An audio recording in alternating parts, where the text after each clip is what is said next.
혹시 깨진 유리창 이론에 대해서 들어보신 적이 있으신가요? 1980년대 뉴욕의 거리는 그야말로 무법지대였습니다. 오죽하면 밤중에 외출을 하는 것은 목숨을 포기하는 행위와 다를 바가 없을 정도였죠. 일보다 못한 당시에 교통부 국장이 이런 환경을 개선하기 위해 하나의 방책을 내놓는데요. 주변 건물의 유리창 갈기가 바로 그 해결책이었습니다. 범죄 집단이 깨부쉈던 건물 유리를 새 것으로 교체하자 길거리의 미화와 환경이 크게 개선되었고, 이에 동화된 사람들은 점점 치안 유지를 위해 노력하기 시작했죠. 덕분에 범죄 발생률이 크게 줄었다는데요. 이 일화는 인간이 얼마나 주변 환경에 큰 영향을 받는가에 대한 단증이라고 할 수 있습니다. 그래서일까요? 가수 이승기 씨의 음원 정상비를 미지급한 사실로 논란에 집사인 후크엔터테인먼트 이곳의 임직원은 물론 대표인 권진영의 지인, 심지어는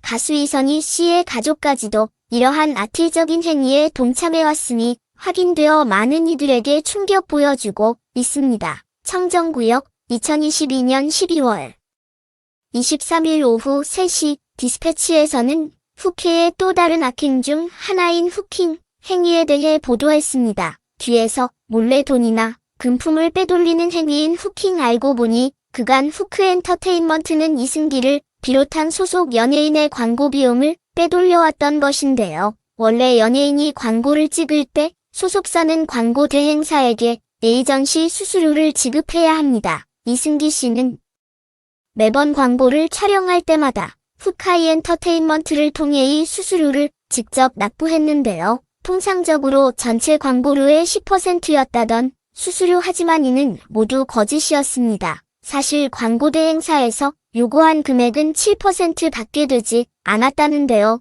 그럼 남은 3%는 어디로 간 것일까요? 바로 권진영 대표와 그 무리의 주머니에 들어가 그들의 배를 불려준 것입니다. 그 예로 2011년 1월에 이승기 씨가 체결한 모 아웃도어 브랜드의 광고료를 살펴보도록 하겠습니다. 당시 이승기 씨가 받았던 모델료는 5억이었습니다. 여기서 광고 대행사 수수료로 10% 지금 5천만 원을 댔고 남은 4억 5천만 원을 이승기 씨와 후크가 나눠 가졌죠. 당시의 정산 비율은 이승기 씨가 4, 후크엔터테인먼트가 6을 가져가는 상황이었습니다. 결국 5억짜리 광고 한 편을 찍고 그가 손에 쥔 돈은 고작 1억 8천만 원밖에 되지 않았습니다. 심지어 광고 대행사에 주었다고 속인 5천만 원 중 단 3,500만 원만이 실제 수수료였는데요. 남은 1,500만 원은 고스란히 후크의 임원 3사람의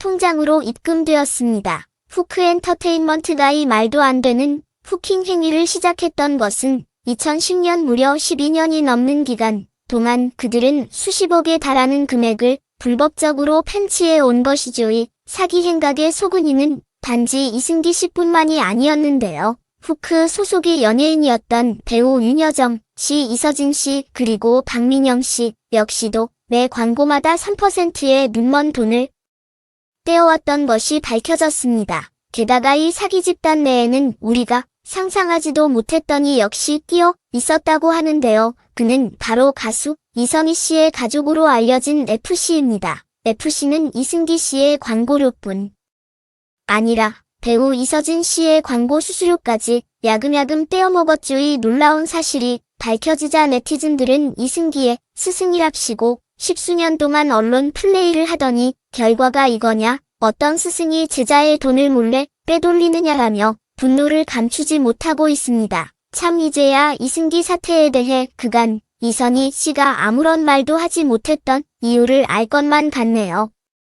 심지어 그동안의 선한 이미지로 인해 이선희 씨를 믿고 지지했던 이들이 매우 많은 상황. 그래서인지 그녀를 향한 실망감이 더 크게 느껴집니다. 그런데 이선희 씨의 팬클럽에서는 조금 다른 시각으로 이 사건을 바라보고 있는 듯합니다. 당초 후크엔터테인먼트라는 악인 소굴에 이승기 씨를 끌어들인 것은 바로 이선희 씨. 따라서 이 논란이 불거지기 시작한 초반부터 몇몇 네티즌들은 이선희 똑같은 것 아니냐라며 의구심을 드러내 왔는데요. 그때마다 이선희는 명확한 입장을 내놓지 않으며 오히려 목소리를 낮춰왔죠. 이에 가수 이선희 팬클럽 연합에서는 한 입장문을 발표하게 됩니다. 단호한 성명문은 수익 정상 법적 분쟁에서 우리 아티스트 이선희를 후크엔터테인먼트의 방패막으로 내세우지 않을 것을 요구합니다. 라는 문단으로 시작됩니다. 물론 이 정도까지는 가수 이선희를 사랑하는 팬들의 입장에서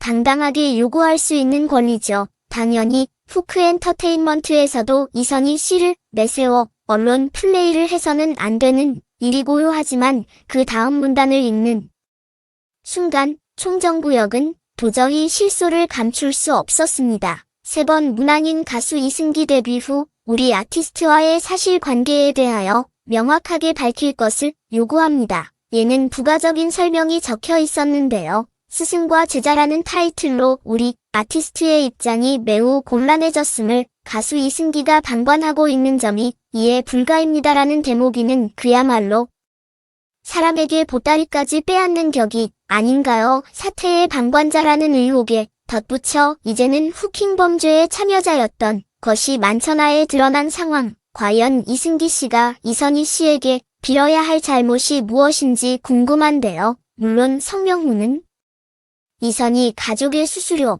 편취가 담사실이 밝혀지기 하루 전에 발표되었습니다. 그럼에도 불구하고 그동안 그녀를 부당한 피해자로 포장해온 팬클럽과 이선희 씨 본인에게 실망스러운 마음이 들 뿐이네요. 세상에 대체 어떤 스승이 제자가 힘들어 번 돈으로 제 가족의 배를 불릴 수 있을까요? 심지어 교묘하게 악인의 뒤에 숨어 상황을 반발하면서도 아무런 처벌을 받지 않으려 했다는 점에 더욱 화가 납니다. 이선희 씨에 대한 의혹은 여기서 끝이 아닙니다. 이번 논란이가 시작되었던 시기 몇몇 사람들은 이선희 씨가 후크엔터테인먼트의 이사로 등재되어 있다는 사실에 대해 해명을 요구했는데요. 이 사람은 회사에 대한 지분도 있을 텐데 정말 이승기 씨 사건에 대해 조금의 영향력도 행사하지 않았냐는 것이 그 유지였습니다.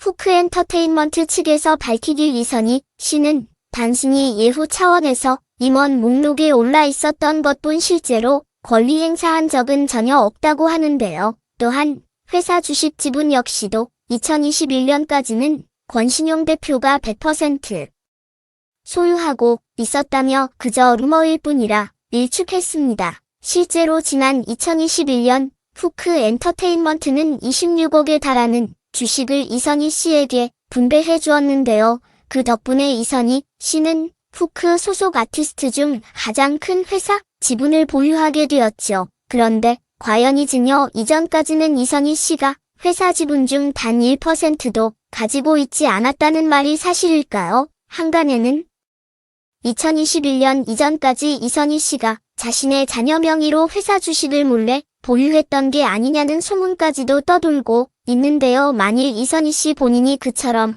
당당하다면 대체 후킹 범죄에 가담한 자신의 가족 F가 누구인지 먼저 밝히는 것이 최우선이 아닐까 싶습니다. 동시에 이번 사건에 대한 입장도 명명백백하게 밝히며 이승기 씨가 피해를 본 지난 세월에 진심 어린 사과를 해야 할 것 같은데요. 이선희 씨의 팬클럽 역시도 아티스트에 대한 애정을 잠시 덮어두고 보다 객관적인 시각에서 현재 상황을 살펴보는 것이 좋지 않을까 싶습니다. 더불어 청정구역 역시도 청포도 여러분께 사과의 말씀을 드리고자 합니다. 지난 12월 19일 청정구역은 영상에서 이선희 씨가 권진영 대표에게 가스라이팅을 당했을지도 모르며 어찌 보면 이승기 씨보다 더한 피해자일지도 모른다는 의견을 표명했는데요. 그동안 이선희 씨가 보여주었던 안타까운 행보와 선한 이미지 때문에 판단력이 흐려져 다소 주관적인 의견을 드러냈던 것에 대해 여러분께 다시 한번 사과의 말씀을 드립니다. 하지만 영상을 마치기 전 이승기 씨의 음원, 정상급 미지급 및 후킹 행위에 대한 가장 큰 책임은 후크 엔터테인먼트의 대표인 권진영 씨에게 있다는 것을 다시 한번 강조하고 싶습니다. 물론 이선희 씨가 저지른 잘못도 명명백백하게 밝혀내고 그에 맞는 처벌을 하는 것이 옳습니다. 그러나 권진영 대표의 죄까지 소위 물타기하여 이선희 씨가 덮어쓰는 일은 없어야 하지 않을까요? 타인의 고유를 뽑아 자신의 배